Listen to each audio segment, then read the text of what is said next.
ఏమైపోయారు సార్ అంటే కొంతమంది ఎలక్షన్స్కి ముందు లేకపోతే 2019 ఎలక్షన్స్ తర్వాత అండ్ కళ్యాణ్ గారి మీద మెగా ఫ్యామిలీ మీద చాలా మంది కామెంట్స్ చేసిన వాళ్ళు ఉన్నారు. ఇందాక మీరు అన్నట్టు నేను జస్ట్ పార్టీ వరకు సిద్ధాంతాల వరకే మాట్లాడాను, పోసాని కృష్ణమురళి గారి లాగా బూతులు మాట్లాడలేదు అని అన్నారు.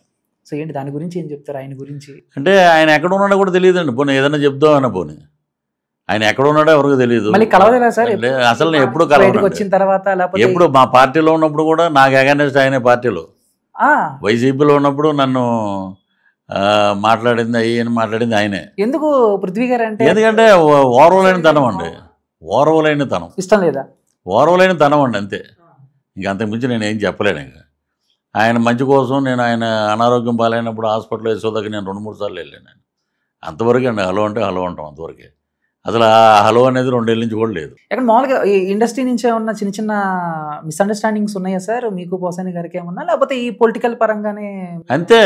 మిస్అండర్స్టాండింగ్ ఏముంటాయంటే ఆయన సినిమాలు ఆయనే, మా సినిమాలు మావే అంతే. ఏదైనా సెట్లోకి వెళ్ళినా కూడా ఆయన డైలాగ్ అయింది, మన డైలాగ్ మంది అంతే. అంత రాసుకుని పూసుకునే అంత లేదండి. సరే, కళ్యాణ్ గారిని గెలిపించడం కోసం మీరు మీలాంటి ఆర్టిస్టులు మొత్తం జన సైనికులు అందరూ కూడా ఆయన గెలుపు కావాలని చెప్పేసి ఇలాంటి టైంలో ఒక సొంత ఫ్యామిలీ నుంచి అల్లు అర్జున్ గారు వైసీపీలో ఆయన ఫ్రెండ్కి సపోర్ట్ చేయటం అనేది పెద్ద వివాదం, పెద్ద దుమారం.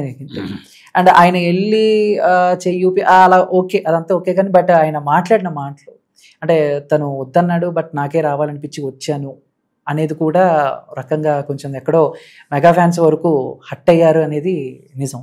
సో మీరు ఎలా చూస్తారు దీన్ని, ఏ కోణంలో చూస్తారు? అంటే అది వాళ్ళతో పాటు బాగా అటాచ్గా ఉన్న బన్నీవాసు గారే మాట్లాడలేదు దాని మీద, ఏదో ఎక్కడో తప్పు జరిగిందండి అని.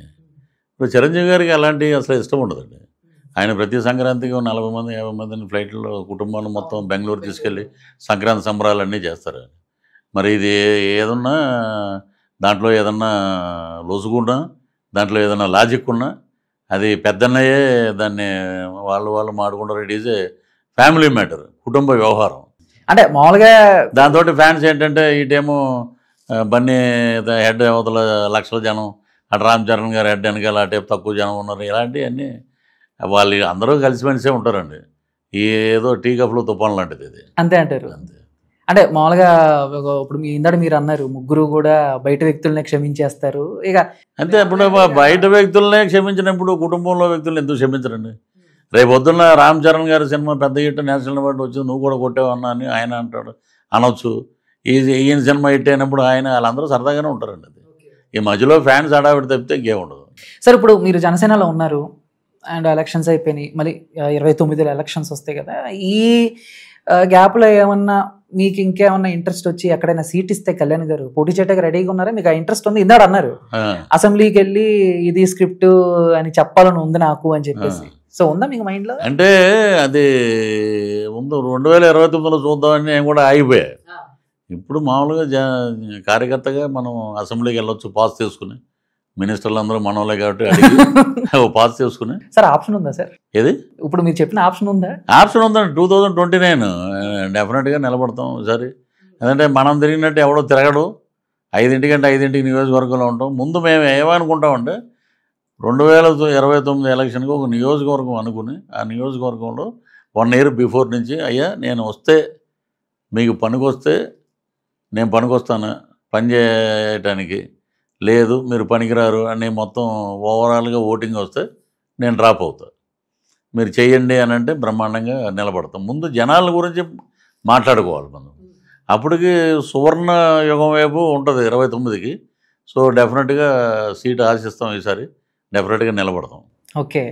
సరే, ఇప్పుడు వైసీపీలో కొంతమంది ఉద్దండులు ఉన్నారు, మాటకారులు ఉన్నారు. అండ్ అప్పటికి వాళ్ళ సొంత నియోజకవర్గంలో 1-2 సార్లు గెలిచిన రికార్డు కూడా కొంతమందికి ఉంది.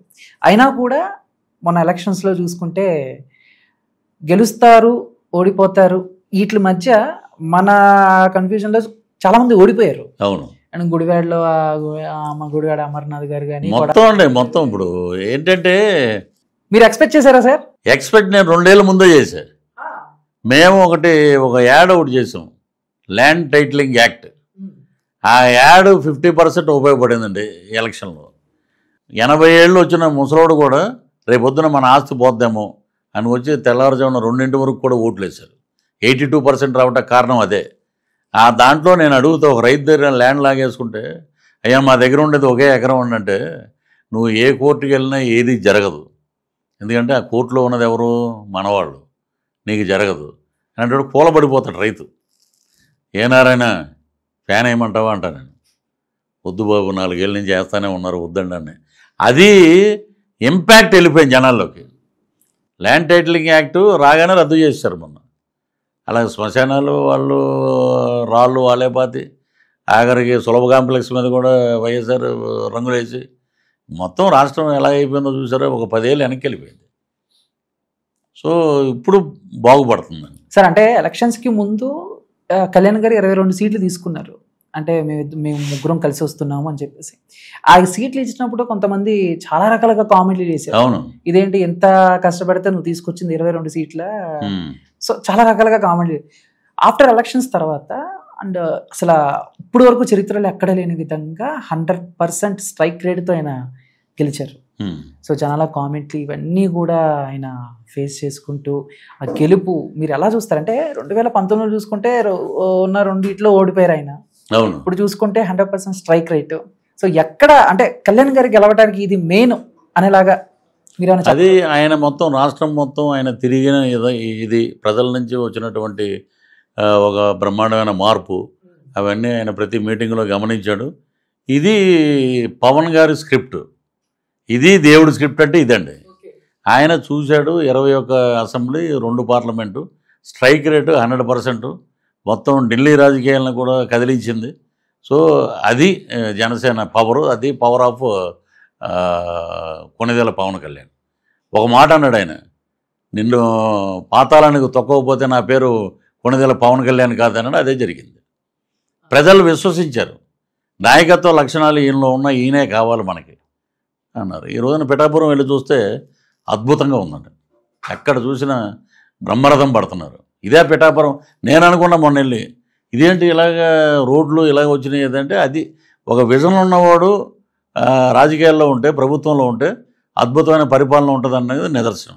సార్ మీరు ఎక్కడ సార్, మీ తాడేపల్లిగూడెం నుంచే పోటీ చేస్తారా ఒకవేళ నెక్స్ట్ టైం అన్న? తాడేపల్లిగూడెంలో ఇప్పుడు మా వాడు బొలిశెట్టి శ్రీనివాస్ మాకు సీనియర్, అతను గెలిచాడు, బ్రహ్మాండంగా చేస్తున్నాడు. చైర్మన్గా ఉన్నప్పుడు, మున్సిపల్ చైర్మన్గా ఉన్నప్పుడు అద్భుతం చేశాడు. ఇప్పుడు ఇంకా బ్రహ్మాండం చేస్తున్నాడు. రేపు 2029కి మళ్ళీ అతనే గెలుస్తాడు. సో అక్కడికి వెళ్ళమండి. ఎక్కడో చోట 175 నియోజకవర్గాల్లో ఎక్కడ నిలబడినా బ్రహ్మరథం బట్టి పవన్ కళ్యాణ్ గారి క్యాండిడేట్ ఇతనని గెలిపిస్తారు. సార్ అంటే ఎప్పటి నుంచో సార్, ఇప్పుడు టీడీపీ మన 2019 ఎలక్షన్స్కి అయితే చాలా వరకు కామెంట్లు వచ్చాయి, ఇక టీడీపీ పని అయిపోయింది అని చెప్పేసి. ఇక 2024లో మళ్ళీ టీడీపీ పుంజుకుంది మళ్ళీ. అంటే ఇప్పుడు ఈ టీడీపీకి సంబంధించి ఈ వారసుల విషయంలో అప్పుడప్పుడు హాట్ టాపిక్ వస్తూ ఉంటుంది. అండ్ టీడీపీకి నెక్స్ట్ వారసుడు లోకేష్ గారు అని, లేదు జూనియర్ ఎన్టీఆర్ గారే రావాలి అని చెప్పేసి. సో మీరేం చెప్తారు? అంటే వింటూ ఉంటారు కదా మీరు కూడా. నేను అనేది ఏంటంటే అండి, ఇప్పుడు లోకేష్ గారు ఉన్నారు, గవర్నమెంట్లో ఉన్నాడు, ఆయన పాదయాత్ర చేశాడు, ప్రజల పట్ల తిరిగాడు, ప్రజల్లో ఉన్నాడు, ప్రజల కోసం పనిచేస్తున్నాడు ఆయన. ఒకప్పుడు లోకేష్ గారు ఇలాగ మాట్లాడతాడా, అంత సీన్ ఉందా, ఎంత ఉందా అని మాట్లాడారు. ఈ రోజున మొత్తం ఒక క్రమశిక్షణగా, ఒక మాట తప్పకుండా బ్రహ్మాండంగా పవన్ కళ్యాణ్ గారు స్ఫూర్తితో ఆయన రాజకీయాల్లో వచ్చి మినిస్టర్ చేశాడు ఆయన. దాంతో ఇంకా అద్భుతంగా పరిపాలిస్తున్నాడు ఈ రోజున. మరి అటువంటి పరిపాలనా దక్షుడికి అవకాశం ఉంటుంది. ప్రజలు ఏమని కోరుకుంటారు, మనకి బ్రహ్మాండంగా పనిచేస్తున్నాడు ఇతను, నిలబడి ఏదైనా పెద్ద పోస్టుకు వస్తే అని. మొన్న ఎవరో కామెంట్ పెట్టారు, ఫ్యూచర్లో పవన్ కళ్యాణ్ గారు సీఎం అవ్వాలి, లోకేష్ బాబు సీఎం అవ్వాలి, మీలాంటి వాళ్ళు రాజకీయాల్లో ఉంటేనే అద్భుతం అని చెప్పి మన ఎవరో కామెంట్లు పెట్టారు. ప్రజల్లో అలా ఉంది. ఇక ఎన్టీఆర్ గురించి అంటే నేను ఇంతవరకు ఎప్పుడో యాక్ట్ చేసేవాడు, తర్వాత మళ్ళీ ఆయన్ని ఎప్పుడు కలవలేదు. మంచివాడు ఆయన, ఇంకా బ్రహ్మాండమైన ఆస్కార్ అవార్డులు, నంది అవార్డులు కొట్టి ఆయనకి, రామారావు గారికి వచ్చినంత పరిణితి, అంత ఏజ్ వస్తే అప్పుడు ఆయన రాజకీయాల పట్ల ఆయన కూడా స్పందిస్తారు. రాజకీయం వీళ్ళే చేయాలి వాళ్ళే చేయాలని లేదు కదా. ఎప్పుడైనా సరే తాతకు తగ్గ మనవడు అని అంటారు కదా చాలా సినిమాల్లో కూడా. ఆయన కూడా రావచ్చేమో. వస్తే ఆయన అవుతాడు. సార్ కళ్యాణ్ గారిని కలిశారు, లోకేష్ గారిని కలిశారు, బాబు గారిని కలవబోతున్నారు. బాబు గారు అమరావతి పర్యటనలో బిజీగా ఉండడం వల్ల కుదరలా. 10వ తారీఖున కలుస్తారు. సో ఏంటి సార్ బాబు గారిని కలిస్తే పృథ్వీ గారు ఏం మాట్లాడతారంటే మీరు అది చేయాలి ఇది చేయాలి అని మీ డిమాండ్లు ఏమైనా ఉన్నాయా? కొంచెం స్టేట్కి ఏమైనా ఉపయోగపడేలాగా ఈ పనులు చేయాలి అని చెప్పి. నేను వెళ్ళి ముందు ఆయన కాళ్ళకు దండం పెట్టి, మీలాంటి విజన్ ఉన్న నాయకుడు ముఖ్యమంత్రి కావాలని ఆంధ్ర రాష్ట్రం కోరుకుందండి, మరలా మీరే అయ్యారు. మీ ఇదిలో మేము అద్భుతంగా ముందుకు వెళ్తుందండి రాష్ట్రం. ఎక్కడికి వెళ్ళినా చంద్రబాబు నాయుడు గారు అని అంటున్నారు మొత్తం. సో మిమ్మల్ని కలవటం మా అదృష్టం, ఆనందంగా భావిస్తున్నాం.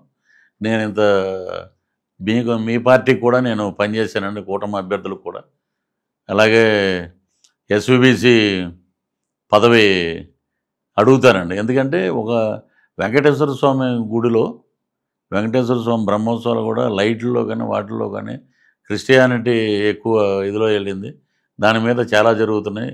నేను చేసిన వరకు ఎస్విబిసిలో చాలా మంచి పనులు చేశాను, నన్ను ఇలా చేశారు. కాబట్టి మీరు దయతెలిచి ఆ పోస్టు నాకు ఇచ్చినా ఇవ్వకపోయినా, ఇస్తే ఆస్కార్ అవార్డు అంటే, ఇవ్వకపోతే నంది అవార్డు.